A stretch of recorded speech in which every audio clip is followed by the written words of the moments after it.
It will be possible to ask questions then, and we will stop the live stream at the end, so you can ask your questions without going online.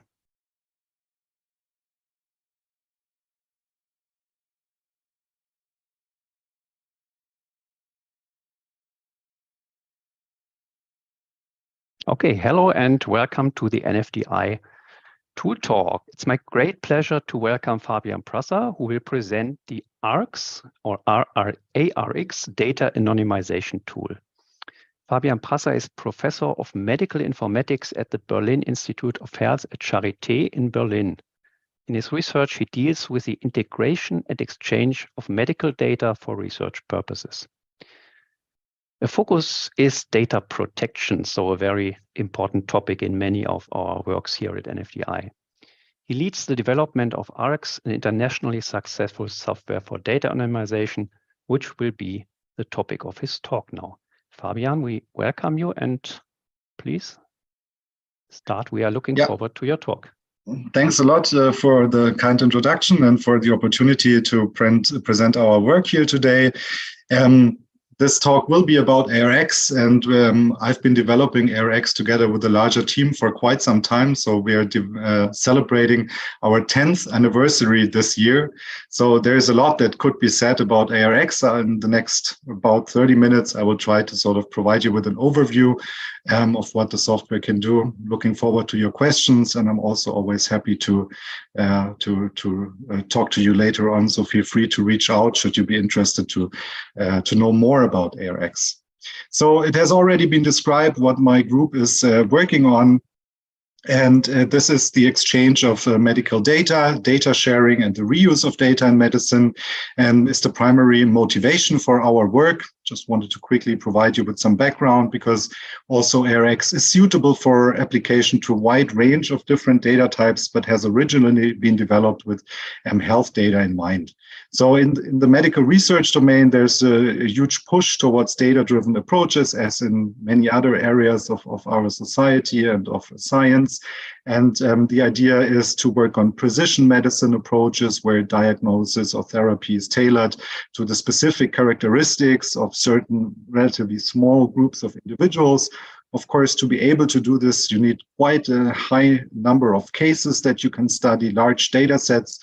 There's also a movement towards the generation of real-world evidence, so using data that has been collected in other contexts, particularly in routine clinical care, and for secondary purposes to generate scientific evidence, for example, how certain types of drugs influence the health of people in like a larger routine clinical application.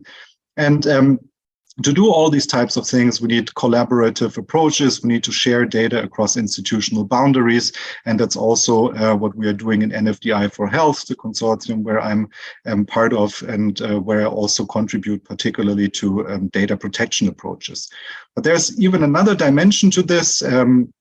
There is a huge push, as you all very likely know, towards open science approaches, so improving the transparency, reproducibility of research and research results, and also to enable the reuse of data that people have generated. There are quite a lot of requirements nowadays by funding agencies to distribute or share data that has been generated in research that has received public funding to the scientific community at a broad scale. Also, in the medical context, as in other fields, this comes with quite a lot of data privacy challenges, and but also does have quite some benefits, for example, increased citation rates to papers that are published while being accompanied by according data publications. So this sort of was the background that made me and my group start to work on ARX about 10 years ago. And the underlying aim of ARX is to support data anonymization. So I would like to start by quickly, just very briefly, cover the legal perspective to this. There's many different contexts in which a tool such as ARX can be used. For example, also to implement data minimization principles. But the underlying general aspect is to provide data in an anonymous form. And to better understand what this means, we can take a look at the regulation that applies to us in Germany, in particular the EU General Data Protection Regulation, which sort of covers the processing of personal data. Personal data up here. And anonymous data is basically implicitly defined because it's data that is sort of the opposite of personal data. So the sort of general concept is that you have personal data, there's something that you can do to convert this into non-personal data, and there is not really a way back. So what exactly this means is to some degree described in recital 26 of the GDPR, which first states that the GDPR applies to information concerning identified or identifiable natural persons, so personal data. But of course, the question is what it actually means for data to be identifiable or personal. And here, recital 26 says that you should sort of take into account all means that are reasonably likely to be used by someone to identify a certain piece of information. And of course, this directly leads to the follow-up question, what it actually means for something to be reasonably likely, or how you can sort of study the likelihood of identification happening. And here recital 26 says that you should take a look at objective factors, so consider the costs and the amount of time required, for example, to identify a piece of information. And what is quite interesting, also taking into consideration the technology that we have available at the current point in time, as well as potential future developments. And this is, of course, something that is challenging. Nobody is able to, with high certainty, predict the future, and already shows that there are some limits on how data can be processed under the assumption that it's not identifiable. So having sort of this relatively abstract legal framework, let's take a look at what this means from the technical perspective. And I brought a very basic example today using a tabular data set. And maybe at this point, it also makes sense to mention that ARX is a tool that focuses on tabular data. There's also a range of different methods and also algorithms that have been developed for other data types, such as biosignals or images, for example. But today, I will focus on tabular data. So the general idea from a technical perspective is that you have a data set, you process it, so an input data set, you process it somehow and generate an output data set. And the input data set is personal data, but the output data set is anonymous data. And in this very simple example, I brought a medical data set with age, sex, zip code, weight, and a diagnosis, to which a range of common transformation operations have been applied. So, for example, the yellow color indicates a random sampling, basically, of the data set, which is an operation that is frequently used in anonymization. You can see the aggregation of data here applied to age. You can see the suppression of values here applied to the sex. You can see a masking of digits, in this case from a zip code.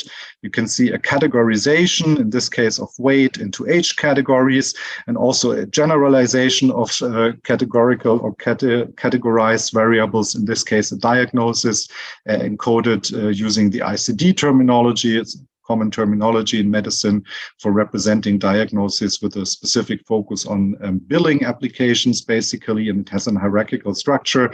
And this has been used here to sort of remove the specific localization of the neoplasms that are encoded by those diagnoses. And so you can see that the output data set is definitely significantly impacted by this process. It also provides a few relatively well-known formal privacy guarantees. The first one would be k-anonymity, which is a model for studying re-identification risks that basically focuses on the uniqueness of combinations of data items. Here you can see that the resulting data set consists of two groups of three indistinguishable records. This is the first group, and here you can see the second group. So that would be three anonymity. But this process also fulfills a more modern privacy model, a specific variant of differential privacy with certain parameters, under the assumption that the transformation has been done in a data-independent manner. So with this simple example, you can see how one can anonymize a tabular data set, a simple tabular data set. But however, this obviously leads to quite some problems because the data set has been impacted significantly by this process. We can assume that there is a significant deviation in the statistical properties of this data set. And of course, the question is quite valid whether this data set would be suitable for answering medical research questions. And this brings us to the basic trade-off in data anonymization, where you usually have to trade off the degree of protection that you can achieve against re-identification versus the usefulness or utility of a data set. We can show this as such an abstract graph here, where protection is on the y-axis and the usefulness is on the x-axis. And ideally, we would like to have a solution that is up here in the top right corner, right? We have no changes to the usefulness or no deviation in usefulness or degradation in usefulness, while at the same time having maximum protection from re-identification. Unfortunately, this is usually not possible.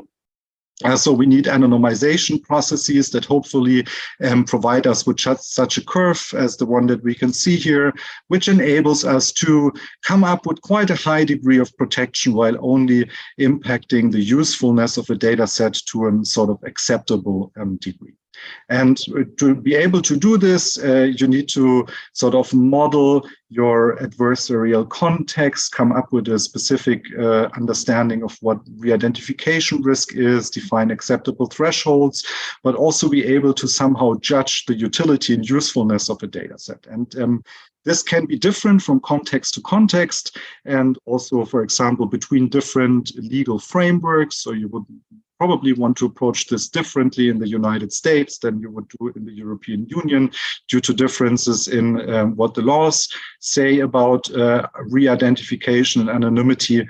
And this means that usually you will need some form of tool support for doing this, because you need a range of different models, a range of different methods, depending on the context in which you are anonymizing a data set. Just recently, we performed a survey, a literature survey, looking for open tools that have been suggested or provided, developed by the scientific community, and also most of them have been made available to the scientific community in the form of open source software. I won't go into further details here. I can just say that you can look at the paper if you're interested, that in our understanding or in our experience, there's just 3 tools available right now that you might want to take a look at if you really want to put anonymization into practice, one of them being STC Micro, which is developed by Statistics Austria, another one being Amnesia, that's developed in Greece, and the other one being ARX that our group currently develops further. So let us take a closer look at ARX. What sort of features and applications does it have, or what makes ARX special and has also contributed to its sort of relatively global success in being adopted in various different contexts. So first of all, we have a quite comprehensive feature set. So ARX supports like traditional anonymization methods such as k-anonymity, which have been around for 25 years, relatively well known, but also more modern approaches such as differential privacy, which many advocate for as sort of the gold standard for anonymization, because it gives quite strong formal guarantees for the degree of protection.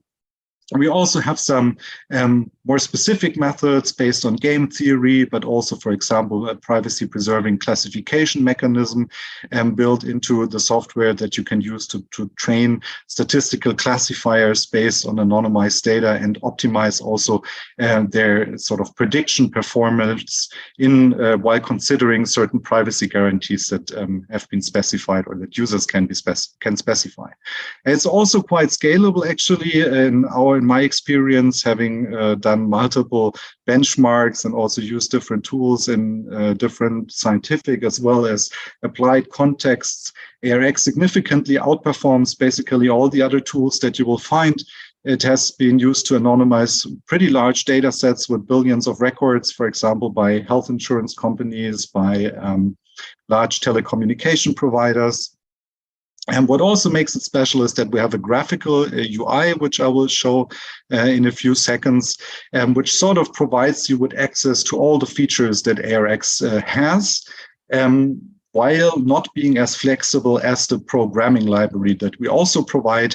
But this UI is very well suited to, particular to do training exercises, to do workshops and classes. And there are also quite a few offerings for training workshops based on ARX by public institutions, but also by commercial providers. Here on the right, for example, you can see it's a workshop that has been carried out by the Korea Internet Security Agency, completely independently of us. They never contacted me or our group, but came up with quite a comprehensive training program using the software. It has also already been used in quite a wide range of application contexts. There are several open data sets that you can find on the internet that have been built with ARX, but they have also been used in larger companies. I already mentioned the telecom providers and health insurances as two examples. It's also quite industry friendly and has been integrated in several commercial products. So we publish our software under the Apache 2 license.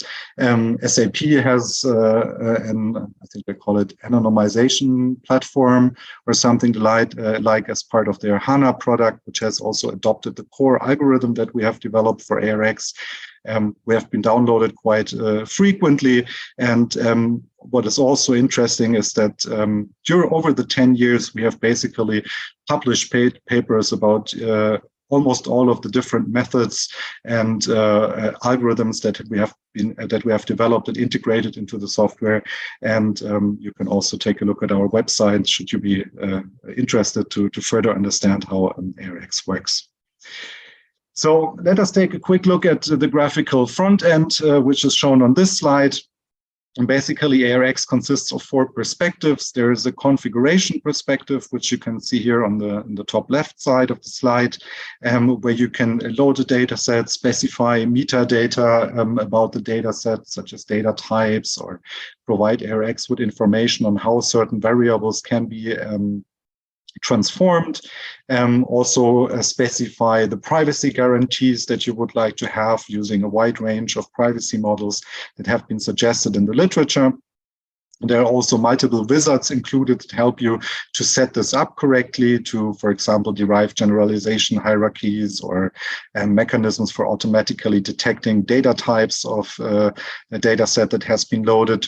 And when you have specified the overall anonymization process, you can basically click a button and ARX will run an optimization process, and it will then suggest one specific transformation that ARX thinks is particularly good, or in some contexts, it could also be optimal. That depends a bit on how exactly the anonymization process is being configured and on some properties of the data set, whether an optimal solution can be calculated or whether the software just tries to heuristically provide you with a good solution. And then there's an exploration perspective shown here on the top right, where the software lists several alternative solutions that exist to your anonymization problem. So in case it turns out that the solution that the software has automatically selected or has suggested for you to use, it turns out that this doesn't work as well as you thought, then you can go to the exploration perspective and study other transformations of the data set. And to decide whether or not a certain transformation is suitable, there are 2 perspectives. One is called the quality or utility analysis perspective, which you can see here at the bottom left of the slide. And one is a risk analysis perspective, which you can see here at the bottom right of the slide. And in the utility analysis perspective, you can compare input and output data. You can calculate various types of descriptive statistics. You can run or train and study those privacy-preserving classifiers that I mentioned, and sort of try to understand the statistical properties or the impact that the anonymization process had on the statistical properties of the data set.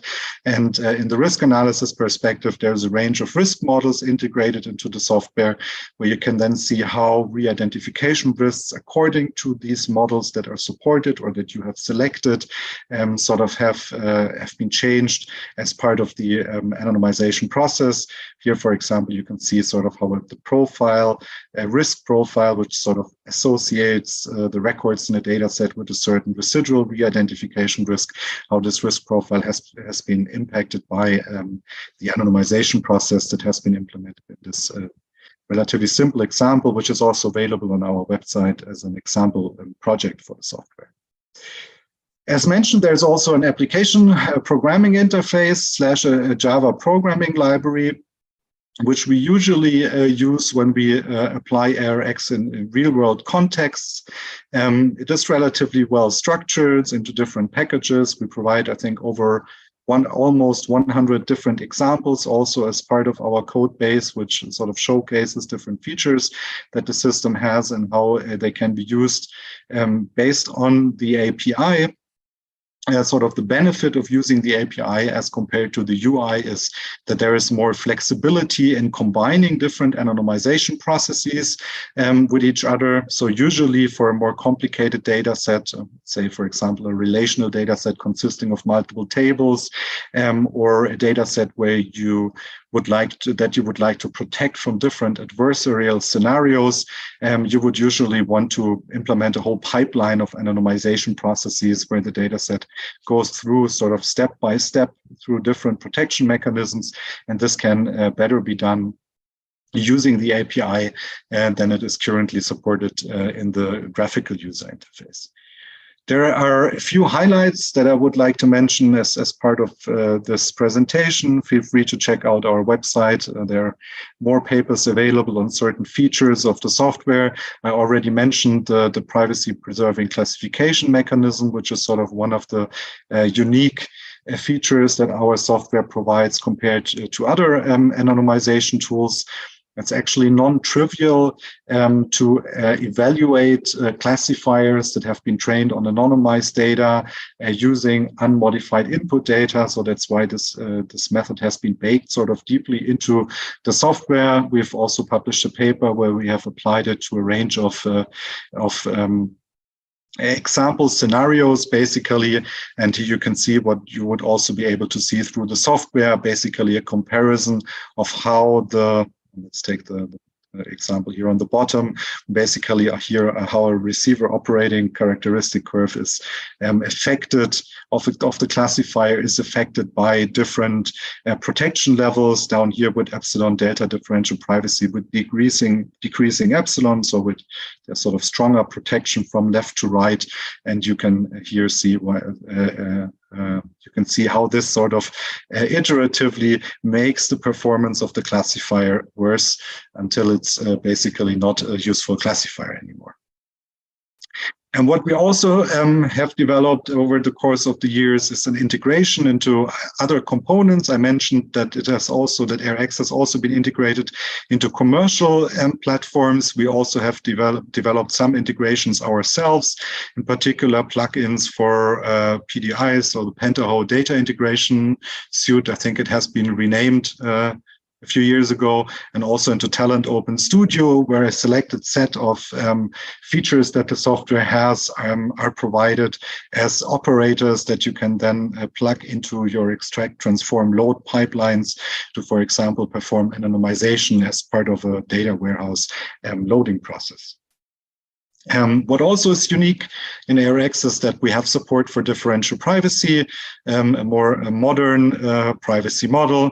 What is also interesting here, in my opinion, is that differential privacy has been implemented into the software into a way that it's basically compatible with everything else that the software supports. That's also a general property. So we have many different privacy models, many different utility models, many different transformation models, and basically support arbitrary combinations.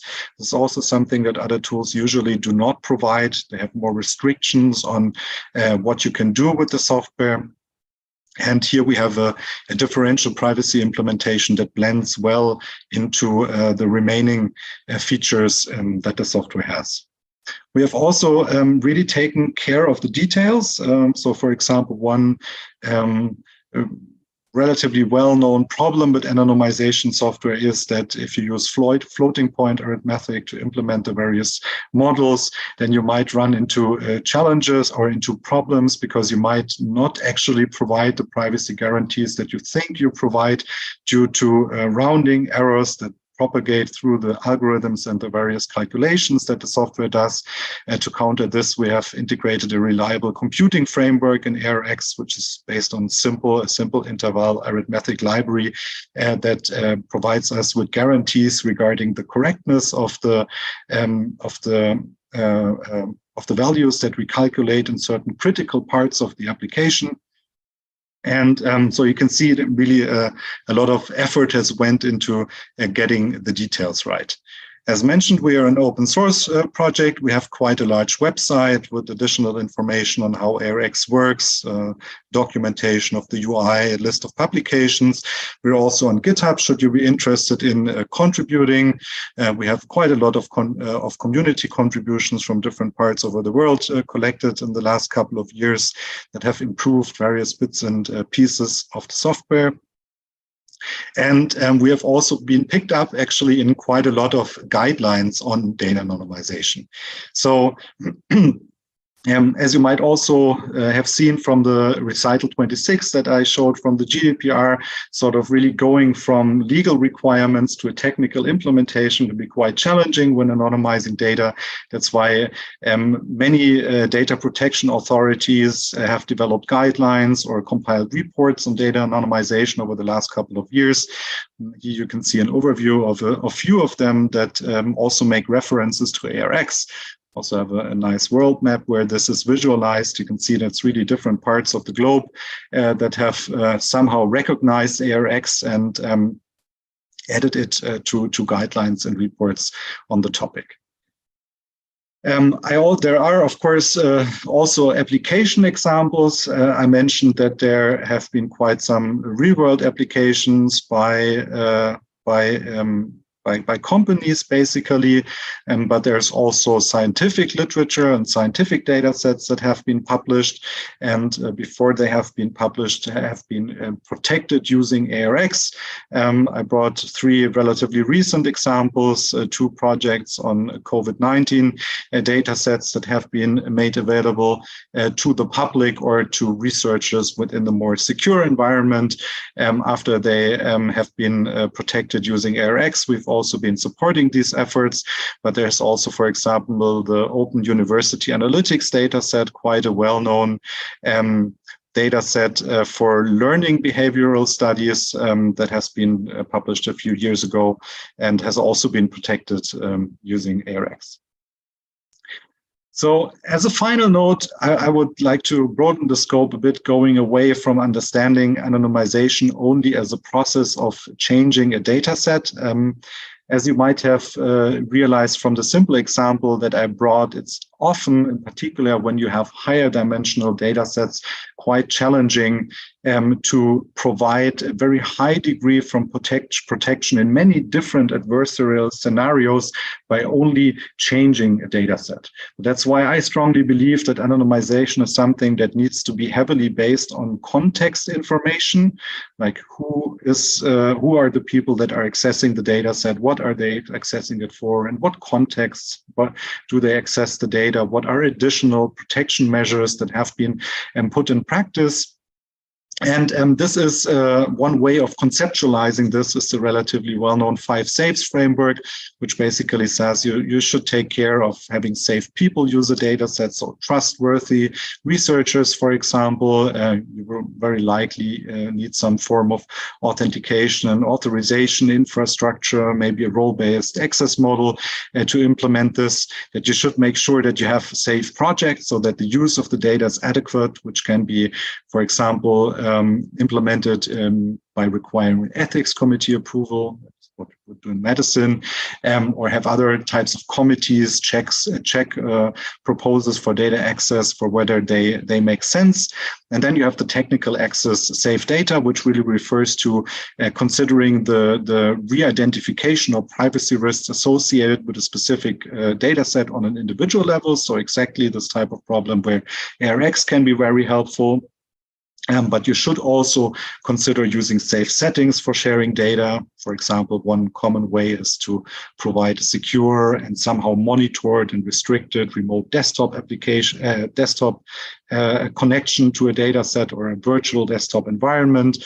But also recent technologies around secure multi-party computation, for example, can be seen as providing a safe setting for doing joint calculations over data distributed across several sites. And finally, something that people often overlook, so you should also consider the privacy risks associated with the outputs that you are generating. It might be statistical, with the results of statistical analysis, statistical tables, but also machine learning models. There's a huge scientific community working on privacy preserving machine learning for exactly these purposes.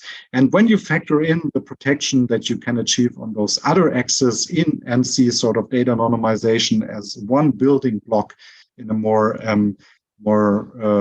comprehensive protected environment for sharing data, then it usually also works quite well in practice, in my experience. And the reason is that by those additional safeguards, coming back to the risk utility curve I showed before, what you basically do is you shift this curve, right? And we had an acceptable risk threshold up here with this relatively low scientific usefulness without considering additional safeguards. With additional safeguards, the degree of protection that we achieve is actually much higher, also with a data set that provides more usefulness because less transformations or changes have been performed to the data set. And with that said, I thank you for your attention and I'm looking very much forward to your questions. Thank you very much for this great introduction and overview of ARX. Very impressive work. I will now stop the stream. Please wait a few seconds.